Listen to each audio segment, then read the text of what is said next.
Mga ka-fishy, alam nyo ba na may technique para hindi kumain ng pellets ang janitor fish nyo? Alam ko at some point sa fish keeping and experience nyo ito. Ito pala ang ginawa ko mga ka-fishy. Fina-fasting ko lang sila. Ang tendency kasi kapag iniwan mo ang janitor fish mo sa aquarium or pond mo, ay nauubos na nila ang algae at wala na silang makain. Kaya last resort nila is kumain ng pellets. And it's a fact nga mga ka-fishy, no, once ang janitor fish mo ay nakatry ng pellets, ay hindi na ito maglilinis ng algae sa aquarium at pond mo. Kaya ito ang ginagawa ko, sinaseparate ko talaga sila. At huwag kayong mag-alala, hardy ang janitor fish, hindi ito madaling mamatay mga ka-fishy. Kaya okay lang sa kanila ang maliit na lalagyan. Kahit di mo lagyan ng aeration or filter mga ka-fishy, ay okay lang sila. So, balik na tayo sa janitor fish mga ka-fishy, no?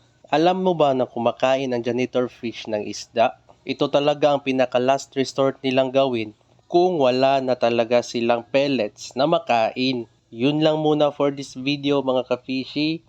Peace out.